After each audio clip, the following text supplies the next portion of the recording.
오늘 이 말씀도 전에 한번 비슷한 내용을 제가 전하긴 했지만은 인생에 큰 교훈을 주는, 우리 인생을 때로는 성찰해 봐야 되는, 너무 바삐 살다 보면은 내 정체성에 대해서, 나의 삶에 대해서 돌아보기가 쉽지 않습니다. 그저 열심히 살면 그게 최고인 줄 알고 내가 어떻게 평가를 받고 특별히 하나님이 나를 어떻게 보시는가를 깜빡깜빡할 때가 있습니다. 이걸 나중에 후회하면 너무 늦을 때가 있어요. 그래서 늘 하나님의 말씀에 비춰보서 우리는 세상의 동물이 아닌 하나님의 형상을 입은, 오늘 에베소서 2장 10절에 우리는 어떤 작품이라고 그랬죠? 놀라운 포에마, 예술 작품이라고 그랬죠. 그냥 대충 만든 게 아니라 정말로 아름다운 것에 전시하도록 세상에 빛과 소금의 사명으로, 제사장 사명으로 주실 왕 같은 제사장으로 만들 포에마, 하나님의 예술 작품으로 우리를 만들었습니다. 이 귀한 하나님의 예술 작품을 우리가 망가뜨리는 삶을 사는 것은 너무 하나님 앞에 죄송한 일입니다. 여러분의 영광은 대개 어디서 얻습니까, 여러분? 우리 성가대? 남편인가요? 아내인가요? 대개 어떨 때 여러분 크게 영광을 받으세요? 대부분 여러분의 자녀들이 잘 될 때 영광을 받습니다. 대부분 봐보세요. 여러분의 자녀들이 잘 되면 전화가 와요. 아이고, 강원댁 있었다며, 무슨 일. 저는 옛날에 어렸을 때 다 이름이 강원댁, 속초댁 이런 줄 알았어요. 다 엄마들이 저희 어머니가 남원 사람이거든요. 남원댁, 그래서 우리 엄마 이름 남원 아닌데 이상하시다. 다 그렇게 부르시더라고요, 옛날에. 예. 우리 엄마로 하겠습니다. 남원댁 애가 잘 됐다며, 기뻐하고 한턱 내야지. 이런 얘기를 많이 듣습니다. 여러분, 여러분의 자녀는 여러분의 영광이에요. 반대로 여러분의 자녀가 좀 세상에서 이렇게 하게 되면 여러분의 얼굴을 들 수가 없어요. 오늘 이 말씀을 통해서 우리의 삶을 다시 한번, 이건 주님의 말씀이기 때문에 어떤 그 세상의 노노, 맹자 이런 걸로 교훈을 주는 것이 아니라 하나님의 말씀이라는 것은 모든 것이 기준이 되기 때문에 우리 신앙인들은 하나님이 우리를 어떻게 평가하는가, 이게 중요합니다. 사람의 평가는 그때그때 기준이 달라질 수도 있고 그냥 지나갈 수 있어요. 그러나 하나님의 판단은 하나님의 말씀을 통해서 1.1획도 변함이 없는 것입니다. 한번 오늘 본문의 말씀을 한번 보겠습니다. 오늘 여러분 창세기 29장 21절과 30절은 이게 중간에 한 말씀을 띄운 거죠. 우리가 전에 봤던 말씀과 함께. 여러분 어떤 상황이죠? 야곱이 형 에서와의 큰 그 갈등 속에서 생명의 위협을 느끼고 외삼촌 집으로 가는 시간이었죠, 여러분. 그러다가 목자이신이라기다. 이거 전대어를 쓰면 안 되겠네요. 목자인 누구를 만났죠? 라헬을 만났다. 여장부를 만났다. 근데 그 보는 순간 어떻게 돼요? 뿅! 콩깍지가 씌어도 많이 씌웠어요. 그냥 한눈에 반한 거죠, 여러분. 한눈에 반하고. 그런데 이제 그게 애삼촌 집이잖아요. 집에 갔더니 세상에 라헬만 있는 게 아니라 라헬은 동생이고 언니가 있어요. 누구였죠? 레아예요. 옛날에는 아마 이렇게 자매끼리 있을 때 결혼이 가능했던 것 같습니다. 지금이야 그게 좀 어렵죠, 여러분. 야곱의 마음은 어디만 꽂혀 있어요? 라헬에게만. 근데 라반의 생각은 뭐예요? 언니를 빨리 시집 보내고 싶어요, 여러분. 여러분 가정도 그렇죠. 옛날엔 저희 어렸을 때 반드시 오빠가 먼저 가야 되고 동생이 먼저 가는 경우 되게 허락이 잘 안 됐죠. 요즘은 동생들도 가고 하는데 40년, 50년 전에는 되게 큰언니, 그 다음 언니, 그 다음 7째 딸이면 막 계속 갑니다, 제가. 이게 동생이 먼저 결혼하는 것은 되게 부모님들이 그렇게 좋아하지 않았던 것을 제가 주변에 너무 잘 알고 있어요. 저희 집도 다 이렇게 순서대로 결혼했죠. 막내인 제가 제일 나중에, 이런 식으로. 자, 라반의 마음은 항상 누가 더 걱정이 될까요? 언니 레아. 그 상황입니다, 여러분. 자, 가서 야곱은 애삼촌과 약속을 누구 얻기 위해서 7년 동안 일한다고 약속을 했을까요? 라헬을 통해서. 7년이 며칠처럼 일했죠? 하루같이. 자그마치 7년을 하루같이. 얼마나 그녀를 사랑했으면 일이 아니에요. 그냥 맨날 춤추면서 라헬 한번 쳐다봤다가 일하고, 힘들어도 라헬이 다가오면 그냥 불끈 일어나고 막 이런 여러분. 우리 여성들 그런 힘이 되시기 바랍니다. 여러분의 남편이 여러분 보면 그냥 힘을 내는, 별로 자신이 없네요, 여러분. 힘을 줘야죠, 여러분. 방법이 있습니다, 여러분. 남자들이 여러분 되게 강한 척 하지만은 되게 연약합니다. 진짜로 연약합니다. 여러분이 만약에 여러분의 남편을 위해서 축복하는, 기도하는 여인으로 딱 바뀌어 있으면 여러분한테 꼼짝 못합니다. 제가 장담합니다, 여러분. 남편을 사로잡는 다른 방법, 미인, 돈, 그건 다 순간이에요. 아름다움도 뭐 한다고 그래요? 잠언세 우리가 저번 주에 봤죠? 잠시뿐이에요. 고운 것도 아름다운 것도 아무것도 아니에요. 여호와를 경외하는 것이 전부예요. 정말로 아내가 남편을 위해서 축복하는 거, 정말 새벽을 깨우면서 기도하는 게 딱 확인이 되면은 그 남편은 절대적으로 신뢰하게 됩니다.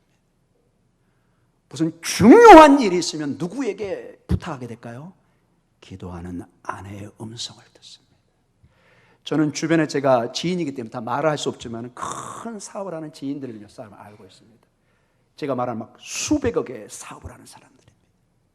근데 중요한 게 뭐냐? 그 집 안주인이 기도하는 사람이에요.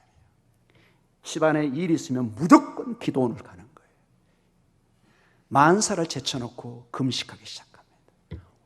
풀렸던 일들이 막 풀려나갑니다.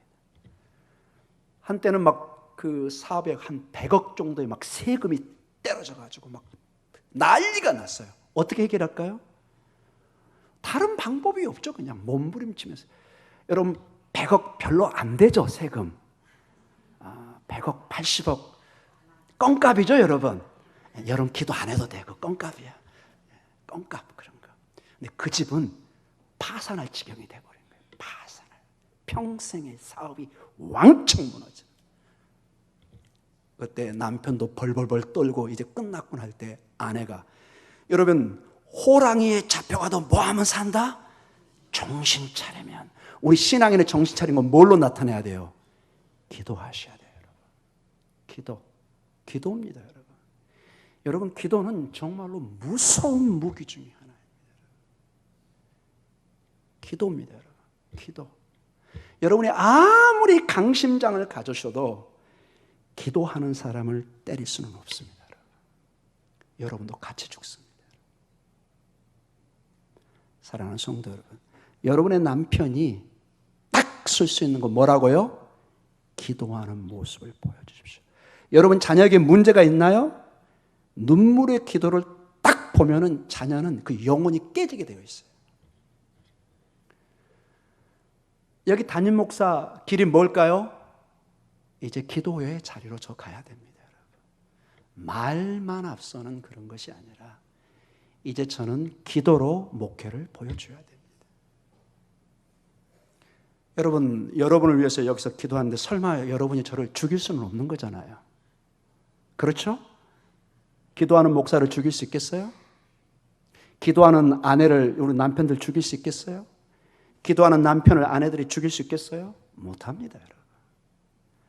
사랑하는 성도 여러분, 기도하시기 바랍니다.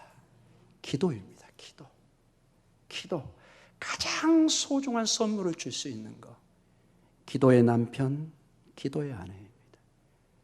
우리 자녀들을 위해서 여러분 평생을 위해서 재산을 남겨주기를 원합니다. 훌륭한 일입니다. 그러나 여러분 아시죠? 그 재산 한순간에 날아갈 수 있습니다. 한순간에. 그러나 기도를 물려주면 그 영혼은 영원히 쓰는 것입니다. 그 자녀를 무인도에 보내도 하나님이 까마귀를 보내서라도 그 자녀를 살려냅니다. 이게 성경의 원리입니다. 자, 7년 동안을 일하는 가운데 오늘 사건이 터집니다. 자, 21절에 보니까 이제 때가 찼어요. 이제 7년이 돼서 이제 라헬을 얻으려고 와 나헬을 주세요. 22절에 뭐죠? 라반이 잔치를 열었어요. 지금 야곱은 꿈에도 의심하잖아요. 누가 신혼방에 들어올 걸 생각하고 있어요? 라헬 잔치. 자 23절에 그런데 저녁에 누구를 가만히 넣어줘요? 레아. 여러분 이 본문을 보면서 혹시 의심이 안 드세요? 금방 다 보일 텐데. 제가 이 본문을 묵상하다 그게 생각나더라고요. 옛날 저 어렸을 때 전기 안 들어올 때 컴컴할 때 누가 누군지 안 보이는 여기 콘지 또 뭐 바르죠? 뭐 이렇게 하여튼 발라요. 누가 누군지 잘 몰라요. 옛날에는 여러분 결혼할 때 이렇게 들어봐가지고 저각시가 내각시구나 뭐 그런 경우도 있었잖아요. 여러분 어른들끼리 막 이게 협의해가지고 결혼할 때 밤에 컴컴해가지고 이게 언니인지 동생인지 몰랐던 거예요. 자 잠자리를 치렀습니다. 그런데 25절에 난리가 난 겁니다. 여러분 이건 제가 한 게 아닙니다. 여러분 저 원망하지 마세요. 이 본문이 그렇게 나와 있어요. 25절에 어떤 난리가 이 야곱에게 났는가 한번 보겠습니다. 25절 같이 읽습니다. 야곱이 아침에 보니 레아라 라반에게 이르되 애삼촌이 어찌하여 내게 이같이 행하셨나이까? 내가 라헬을 위하여 애삼촌을 섬기지 아니었나이까? 애삼촌이 나를 속이심은 어찌 됨이니까? 아하, 아침에 떠보니까 라헬이 아니라 누구예요? 언니예요. 레아. 이거 뭐 정말 팔짝 뛸 일이 아닙니까 여러분? 아니 신부가 바뀌다니. 그러면서 여러분 25절에 굉장히 중요한 말을 직접 야곱이 합니다. 여러분 25절이 오늘 전체 본문의 핵심입니다. 25절을 다시 한번 읽어보겠습니다. 야곱이 아침에 보니 레아라 라반에게 이르되 애삼촌이 어찌하여 내게 이같이 행하셨나이까? 내가 나를 위하여 애삼촌을 섬기지 아니하였나이까? 자 이제부터 중요합니다. 애삼촌이 나를 속이심은 어찌 됨이니까? 외삼촌 왜 저를 속이세요? 왜 저에게 거짓말하세요? 분명히 야곱은 누구하고 결혼하겠다고 약속이 되어 있는 거예요? 동생 라헬이에요. 근데 상의 한마디 없이 일방적으로 누가 지금 속이고 있는 거예요? 애삼촌 라반이 바꿔서 네가 먼저 들어가라 그래가지고 언니를 보낸 것입니다. 그러면서 이 일 다 치렀어요. 이제 첫날밤을 치러버렸어요. 이제 물릴 수도 없어요. 그러면서 라반이 아주 기가 막힌 얘기를 합니다. 한번 들어보실래요? 이 라반이 얼마나 적반하장인가? 26절 같이 한번 읽어보겠습니다. 라반이 이르되 언니보다 아우를 먼저 주는 것은 우리 지방에서 하지 아니하는 바이라. 야곱아, 내가 속이려고 한 게 아니라 나도 이 집안에 여기 문화가 어쩔 수 없어. 동생을 어떻게 먼저 시집 보내니? 이 바다나람, 이 중동 이 지역에는 반드시 누가 먼저 시집을 가야 된다고요? 언니가. 나는 약속 지키고 싶은데 여기 문화가 어쩔 수. 주로 이렇게 거짓말 잘하는 사람이 이런 핑계를 잘 대죠, 여러분.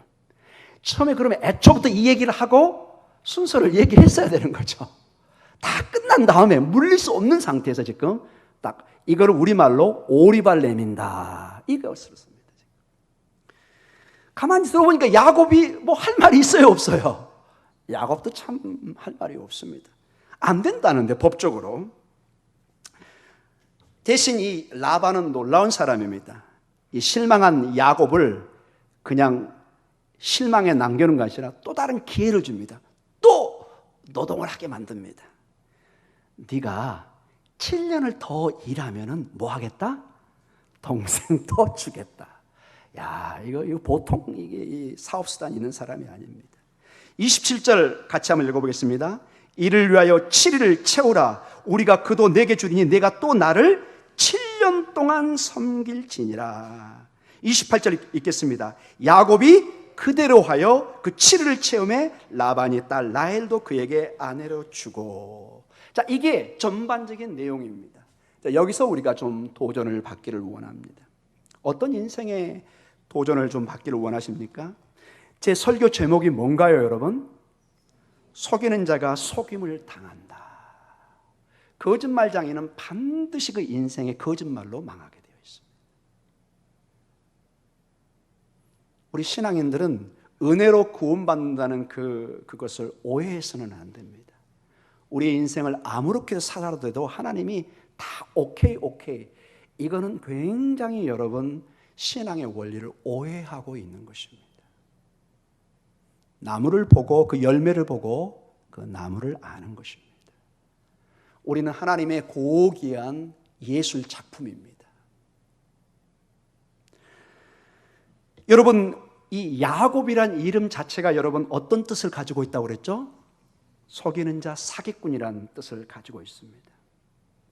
그런데 이 사기꾼, 이 속이는 자가 정말 구단 8단인 삼촌 라반에게 속임을 당하고 있습니다.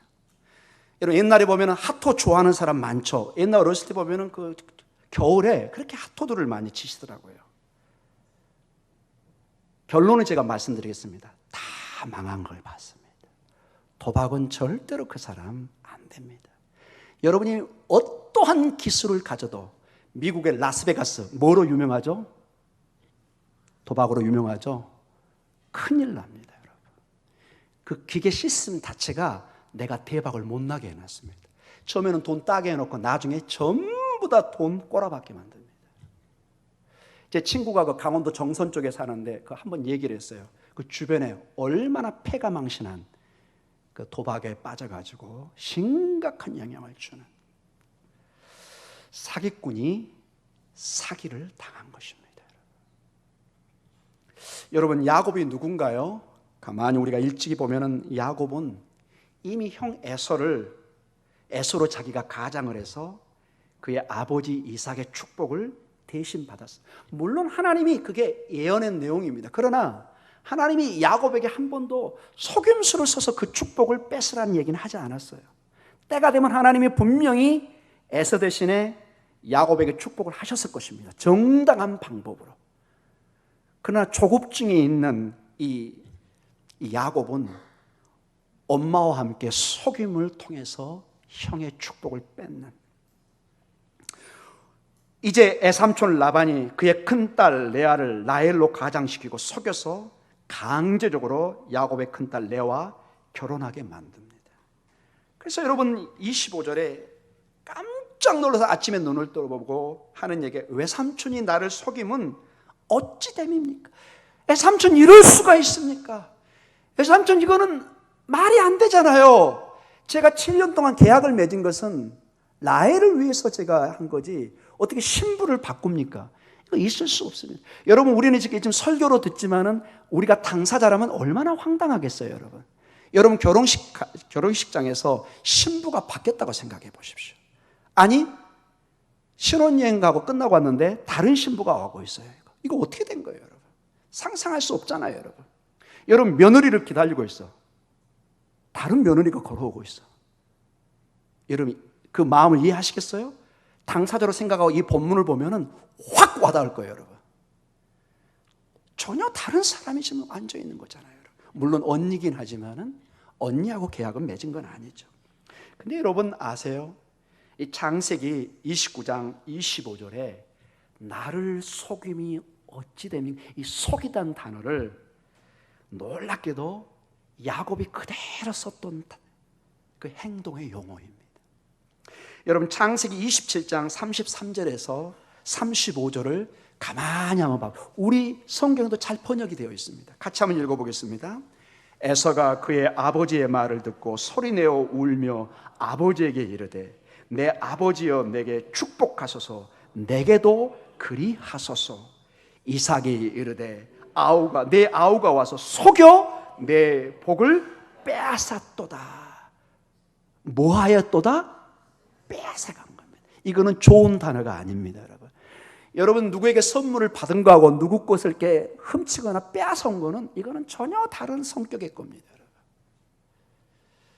김무정 원사님이 그 대추를 따서 목사님 드세요 주는 거하고 제가 몰래 가가지고 우리 제니랑 강아지랑 가가지고 누구 보나 해가지고 쓱 따가지고, 이거는 전혀 다른 차원의 문제예요, 여러분. 아무것도 아닌 것처럼 보이지만 제 신앙의 양심에 여러분이 볼 때 어때요? 목사님 행동이나 이게 너무 이상하죠? 따려면 좀 점잖게 그냥 뚝 따지 그냥. 왜? 이게 뭐예요, 여러분? 혜정 집사님, 그런 거 보고 싶어요? 고개 딱 흔들어 버리잖아요, 여러분. 안 된단 말이에요, 여러분. 아니면 지금 거기 따님이 살고 계신 것 같아. 두드려가지고 나 솔직히 너무 이 대추 먹고 싶다. 대추나무 사랑 걸려는 이 생각만 난다 지나가면서 좀 한 개 주라. 이러면 되죠. 안 주겠습니까, 여러분? 근데 눈치 보면서 그냥 따가지고 그냥 또 이렇게 몰래 훔쳐 따먹는 게 또 맛있죠, 여러분. 막 이렇게 맛있게 먹고 안 된단 말이죠. 이삭이 이른데 내 아우가 누구죠? 야곱이 뭐해서 뺏어갔다고요? 속여서 빼앗아.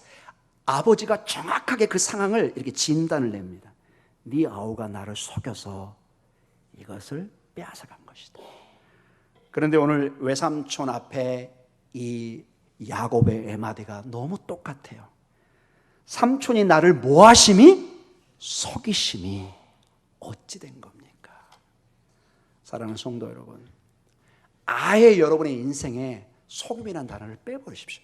여러분 사업이나 장사할 때 조금 잔머리 쓰고 좀 할 수는 있습니다. 그러나 너무 심하게 하면 큰 코 다칩니다, 여러분. 세금 속이고 뭐 속이고 나중에 10배, 100배로 당합니다, 여러분. 정직하게 하는 게 가장 좋습니다, 여러분. 신앙인은 달라야 됩니다. 아멘 소리가 안 나오네요. 여러분, 신앙은 달라야 됩니다, 여러분. 정직이 최선의 길입니다, 여러분. 솔직함이 최선의 길입니다, 여러분. 다른 길이 없어요, 여러분. 다른 방법. 지금 여러분 TV 보세요. 제가 설명하지 않겠습니다, 더 이상. 과거의 그 일 때문에 지금 드러나서 얼마나 비참한 내용들이 오고 가고 있습니까? 거기 한 부인 되시는 분은 이런 얘기 하잖아요. 내가 피눈물이 난다. 자식이 잡혀가고 그 조사를 받고. 왜 그런 일들이 일어났나요? 가만히 생각해 보세요. 지금 당장은 나에게 유익해 보이지만 나중에 피눈물을 흘릴 수도 있는 것입니다. 오늘 정직을, 오늘 바름을, 오늘 희생을, 좀 더 섬김을 선택하시기 바랍니다. 그것이 최선의 방법입니다. 또 그런 사람이 기도해야 하나님이 응답하십니다. 여러분 자꾸 제가 이런 얘기해서 좀 죄송하긴 한데 그 대추 따먹고 와가지고 여기서 기도한들 무슨 응답이 있겠습니까? 대추 내놔라 그 생각만 나겠죠, 여러분? 그 생각밖에 안 날 것 같아요. 너 뭐 했니? 너 혜정 집사한테 걸렸지? 뭐 이런 생각만 들려가지고 안 됩니다, 여러분. 꺼리낌이 너무 많아요, 여러분. 물론 여러분 우리는 도덕군자는 될 수 없습니다. 그러나 의도적으로 지속적으로 이런 일은 하나님이 원치 않습니다. 여러분 절대로 이 본문의 내용을 보면서 야곱을 칭찬해서는 안 됩니다, 여러분. 이건 분명히 본문의 교훈으로 말씀하고 있는 것이에요. 잠언서에 보면은 분명히 우리 아들, 딸들에게 경고를 주고 있습니다. 속임수를 통해서 남에게 피해를 주면 반드시 본인에게 돌아온다. 아니면 자기 자식에게. 잠언은 인생의 모든 교훈을 하나님 말씀과 마치 논어처럼 이렇게 정리를 해놓은 거예요. 그래서 여러분의 자녀들하고 잠언서 같은 걸 꼭 읽어보셔야 됩니다. 잠언은 모든 하나님의 말씀으로 살다가 인생의 경언처럼 이렇게 모아놓은 것이에요. 그래서 이거는 만고불변의 진리란 단어보다는 지혜란 단어를 쓰는데 이 지혜라는 것은 생활에 매우 유익한 우리 삶의 가이드라는 거예요. 지침돌이 되는 것입니다. 잠언 21장 6절과 7절에 이런 말씀이 있습니다, 여러분. 잠언 21장 6절과 7절 같이 읽겠습니다. 속이는 말로 재물을 모으는 것은 죽음을 구하는 것이라 곧 불려다니는 안개니라. 악인의 강포는 자기를 소멸하나니 이는 정의를 행하기 싫어함이니라. 속이는 것 죽음을 부릅니다. 소멸을 부릅니다. 여러분 한두 번은 속일 수 있지만은 안 됩니다. 우리 여기 장사하시는 분들 제 오해 없이 들으시기 바랍니다. 혹시 장사 한두 번 손님 속일 수 있습니다. 절대로 여러 번 안 됩니다. 손님은 너무나 잘합니다. 제가 저기 홍제동에 있을 때 팥죽집이 있었어요. 저는 너무 좋았어요. 왜? 막 팥죽이 진하고 듬뿍듬뿍 들어왔었어요. 너무 맛있었어요. 근데 가만히 시간이 보니까 맛이 변해요. 가만히 저같이 예민한 사람이 딱 보니까 뭐가 보일까요? 팥죽 양이 줄어들고 있는 거예요. 어떤 결론을 내렸을까요? 안 갑니다, 여러분. 안 가요, 더 이상. 더 이상 안 간다고요, 여러분. 잠언 1장 8절에서 우리 16절까지 한번 봐보겠습니다. 거기 보면은 여기는 아들만 나와 있네. 사실은 딸들, 자녀에게 주는 큰 교훈입니다. 잠언서 첫 시작이 이렇게 큰 우리 인생의 삶의 지침의 교훈을 줍니다. 여러분, 하나님이 잠언을 통해서 어떤 우리에게 인생의 지혜를 주는가 잘 한번 생각해 보시면, 유대인들은 자녀들에게 늘 잠언을 읽어주는 걸 저는 여러 번 봤습니다. 한번 이거를 천천히 보시면서 여러분의 자녀들, 여러분의 손주들에게 이런 교훈을 꼭 주시기 바랍니다. 수천 년 내려온 하나님의 잠언, 우리의 논어, 맹자 어떤 논어 어떤 중요한 책과 아주 비슷합니다. 같이 한번 읽어볼까요?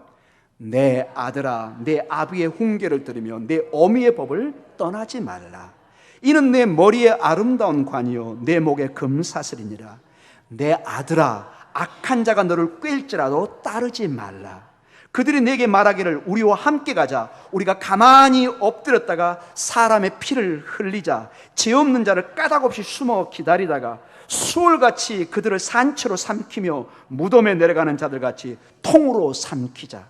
우리가 온갖 보화를 얻으며 빼앗은 것으로 우리 잽을 채우리니 너는 우리와 함께 제비를 뽑고 우리와 함께 전대 하나만 두자 할지라도 내 아들아, 그들과 함께 길에 다니지 말라. 내 발을 금하여 그 길을 밟지 말라. 대저 그 발은 악으로 달려가며 피를 흘리는데 빠름이니라. 아멘. 일단 16절까지 읽겠습니다. 그때는 좋을지 모르지만 반드시 그 핏값을 치러야 됩니다. 안 된다는 것입니다. 안 된다, 이렇게 수천 년 전에 잠언의 교훈을 통해서 주고 있습니다. 그러면서 이러한 남의 피를 흘리는, 무고한 자의 피를 흘리게 하는 자에게 주님이 이렇게 경고합니다. 17절에서 19절입니다. 계속된 말씀입니다. 같이 읽습니다. 새가 보는 데서 그물을 치면 헛일이겠거늘 그들이 가만히 엎드리면 자기의 피를 흘릴 뿐이요 숨어 기다리면 자기의 생명을 해할 뿐이니 이익을 탐하는 모든 자의 길은 다 이러하여 자기의 생명을 잃게 하느니라. 여러분, 하나님이 마지막 어떻게 하신다고요? 그 사람의 생명을 취한다는 거예요. 그 피를 몇 배로 갚아서 그 사람이 흘리게 한다는 거예요. 결국 자기의 생명을 해야 하는 것입니다. 결국 자기의 피를 흘릴 것입니다.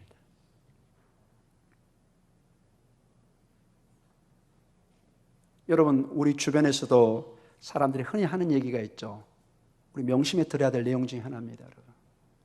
남의 눈에 눈물 뿌리게 하는 자는 피눈물을 흘릴 수도 있는 것입니다. 여러분, 정당한 평가 같은 걸 하지 말라는 건 아닙니다. 그러나 그 사람이 이노센트, 무고한데 그 사람에게 피눈물을 하게 하면은 본인도 하나님 앞에 갚아야 된다는 것입니다. 이것을 하나님의 은혜라는 얘기로 이걸 감출 수가 없어요. 성경에 이것도 진리의 말씀으로 우리에게 주어주고 있습니다. 야곱이 그것을 보여주고 있습니다. 물론 하나님이 합력하여 나중에 선을 이루시죠. 그러나 그 삶의 과정에 반드시 가슴에 심장에 못을 찌르는 듯한 고통을 본인도 감수해야 되는 거예요. 영원한 승자가 없습니다, 여러분. 야곱이 다른 사람, 즉 형 에서의 이익을 빼앗아 유익을 얻었던 것처럼 라반이 야곱을 이용해서 유익을 얻고 있습니다. 혹독하게 그 교훈을 깨닫고 있습니다. 놀랍게도 야곱이 이런 인생의 경험 속에서 나중에는 사기꾼의 이름이 아닌 야곱을 하나님이 무엇으로 이름을 바꿔버리죠? 이스라엘. 곧 그 본문이 나중에 나올 것입니다. 하나님은 더 이상 야곱으로 그를 부르기를 원치 않습니다. 이스라엘로 새롭게 정체성을 이름을 통해서 바꿔버리는 그 본문을 나중에 곧 보게 될 것입니다. 그래서 여러분, 그 하나님의 은혜를 강조했던 사도 바울은 뭐 하나님의 은혜를 로마서 같은 너무너무 강조했던 사람입니다. 그런데 하나님의 세상의 율법이 아니라 하나님의 은혜를 그 강조했던 갈라디아서 그 안에도 이런 본문이 있어요, 여러분. 놀라운 본문이 갈라디아서 6장 7절과 8절입니다. 여러분 한번 주의 깊게 한번 봐보십시오. 같이 읽습니다. 스스로 속이지 말라. 하나님은 업신여김을 받지 아니하시나니 사람이 무엇으로 심든지 그대로 거두리라. 자기의 육체를 위하여 심은 자는 육체로부터 썩어질 것을 거두고 성령을 위하여 심은 자는 성령으로부터 영생을 거두리라. 아멘. 망고불변의 진리입니다. 팥을 심으면 팥이 납니다. 선을 심으면 선을 거둘 것입니다.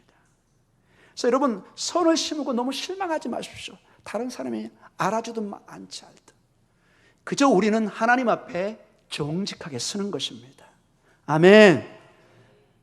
다시 그 자리로 가겠습니다. 그 대추나무 밑으로. 거기서 그냥 있냐고 참는 것이에요. 손이 막 가려고 그래. 왜? 이게 그 집 대추는 좀 특이해요. 아주 여기까지 내려와 있어요. 좀 멀리 있으면 유혹을 넘어갈 텐데 여기까지 있어가지고 그냥 아이고, 이렇게 제가 어떨 때는 제 자신에게 유혹을 줍니다. 아, 저거 차가 지나가면 부딪혀서 떨어질 거야. 그 전에 내가 따줘야지. 키 큰 사람이 지나가면 저걸 부딪힐 거야. 안 다치게 내가 미리 따줘야지. 이렇게 제가 저를 유혹하는 걸 느꼈습니다. 근데 제 집사람이 옆에 있죠. 심지어 저희 제니가 보고 있죠. 안 되지. 그리고 우리 혜정 집사님이 멀리서 보고 있을 생각도 합니다. 안 되겠죠? 네, 안 된다고 얘기했습니다. 오늘도 아마 그쪽으로 지나갈 텐데 그냥 보고만 지나가겠습니다. 사랑하는 성도 여러분, 시간이 좀 지났지만 하나만 더 보면서 오늘 본문을 마치겠습니다. 여러분, 이러한 신문대로 걷는 대표적인 케이스가 이 에스더서에 아주 극명하게 나와 있습니다. 에스더를 보면 여러분 끔찍한 내용이 하나가 나와 있습니다. 이 에스더서는 여러분 이 지금의 그 메데파사 페르시아 시대의 사건이잖아요. 그때 그 모르드게라는 유대 한 사람과 하만이라는 그때 그 굉장히 높은 지위를 가진 거의 왕의 전적인 신임을 받던 신하가 있었습니다. 그런데 이 하만은 유대인과 이 모르드게가 너무 보기 싫은 거예요. 그래서 작정을 했어요. 죽이기로. 근데 어떻게 죽이기로 했느냐? 장대에 달아서 죽이기로 작정을 했습니다. 여러분 에스더 5장 13절과 14절 같이 한번 읽어볼까요? 하만의 계획을 같이 읽습니다. 그러나 유다 사람 모르드게가 대궐문에 앉은 것을 보는 동안에는 이 모든 일이 만족하지 아니하도다 하니 그의 아내 세레스와 모든 친구들이 이르되 높이가 50규빗 되는 나무를 세우고 매일 왕에게 모르드게를 그 나무에 매달기를 구하고 왕과 함께 줄거이 잔치에 가소서 하니 하만이 그 말을 좋게 여기고 명령하여 나무를 세우니라. 아하, 나무 큰 장대를 세워서 사람을 장대에 세워서 죽이려는 계획을, 어마어마한 계획을 세웁니다. 그런데 하나님의 놀라운 은혜로 이 계획이 완전히 바뀌어서 자기가 세운 그 장대에 자기가 달려 죽습니다. 에스더 7장 9절과 10절입니다. 같이 읽겠습니다. 왕을 모신 내시 중에 하르보나가 왕에게 아뢰되 왕을 위하여 충성된 말로 고발한 모르드게를 달고자 하여 하만이 높이가 50규빗 되는 나무를 준비하였는데 이제 그 나무가 하만의 집에 섰나이다. 왕이 이르되 하만을 그 나무에 달라 하매 모르드게를 매달려고 한 나무에 하만을 다니 왕의 노가 그치니라. 뭐 제가 시간이 없기 때문에 깊은 설명은 안 하지만은 자기의 속임수에 자기가 빠진 것을 보게 됩니다. 사랑하는 성도 여러분, 오늘 이 교훈을 가볍게 여기지 마시기 바랍니다. 우리는 그래서 남들이 나를 어떻게 대접해 주기를 원하는가? 여러분, 남들에게 인격 모독을 당하면 굉장히 기분이 안 좋죠, 여러분. 하루 종일 우울합니다. 인생 살맛 안 납니다. 가장 중요한 게 여러분이 대접받고자 하는 마음의 기준이 있습니다. 그 마음처럼 여러분이 남들을 대접해 주시기 바랍니다. 사람을 만날 때 그래서 굉장히 신중하셔야 돼요. 여러분 함부로 말 뱉고 행동하면 하나님의 형상을 여러분이 모독하고 있는 거예요. 여러분, 인간을 대하는 것은 가볍게 생각하지 마세요. 강아지, 동물 대하는 게 아니에요. 여러분. 하나님의 생명을 대하고 있는 거예요. 여러분이 절대로 함부로 대할 상대가 아니에요. 여러분. 반드시 하나님이 책임을 묻습니다. 다시 한번 생각해 보십시오. 여러분의 아들, 딸들이 사회 가서 어떤 대접을 받기를 원하는가? 여러분의 돌아가신 부모님들이 여러분이 세상에서 어떤 대접을 받기를 원하는가를 생각해 보세요. 누구의 제가 잘잘못을 얘기하지 않으면 누구라든지 사람을 대할 때는 정중해야 됩니다. 정중해야 됩니다. 정중해야 됩니다. 아멘이 안 나오네요. 정말로 여러분 정중하셔야 돼요. 여러분, 상대방은 하나님의 귀한 아들이에요. 딸이에요. 여러분이 정중해야 내가 정중함을 받게 돼요. 이게 만고불변의 진리라니까요. 여러분. 사랑하는 성도, 잊지 마십시오. 오늘 이 본문을 통해서 속이는 인생은, 비인격적인 인생을 추구하는 것은 세상에서도 하나님 앞에도 인정받지 못합니다. 저는 여러분에게 도덕군자가 되라는 얘기는 하지 않습니다. 그러나 부족한 가운데 상대방의 인격을 높여주고 말 한마디도 조심하고, 내 아들, 딸들이 회사에 가서 이웃들에게 어떤 대우를 받기를 원하는가, 그 생각을 하시고 그대로 내가 상대방을 대해주면 되는 것입니다. 아멘.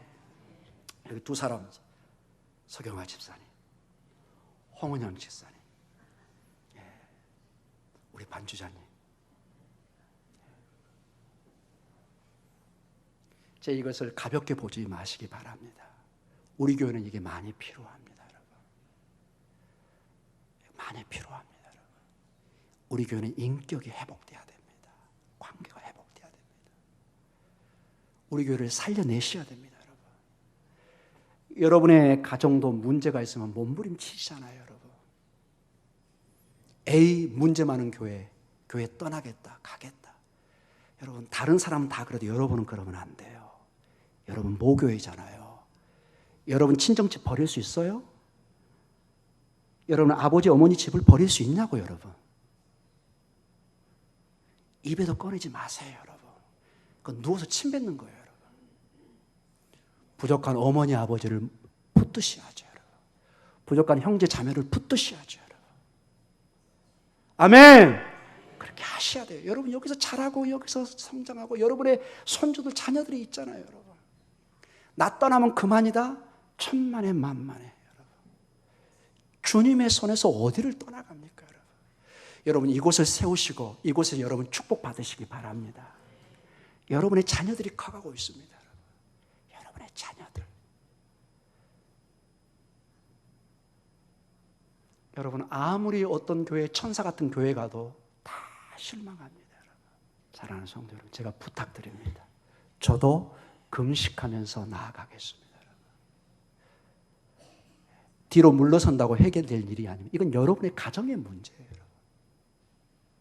여러분이 붙들고 이렇게 세워야 돼요. 여러분. 방죽이 터져서 물이 터져고 있는데 이걸 막아야지. 이걸 놔두면 다 죽는 거잖아요. 여러분. 여러분은 하실 수 있는 줄 믿습니다. 여러분이 세우셔야 됩니다. 여러분이 여러분의 가정을 세우셔야 돼요. 기도로, 사랑으로. 이 일을 여러분이 감당할 때 여러분이 주님 앞에 서는 그날이 올 것입니다. 주님의 놀라운 축복으로 함께해 주실 줄 믿습니다. 우리 기도하겠습니다.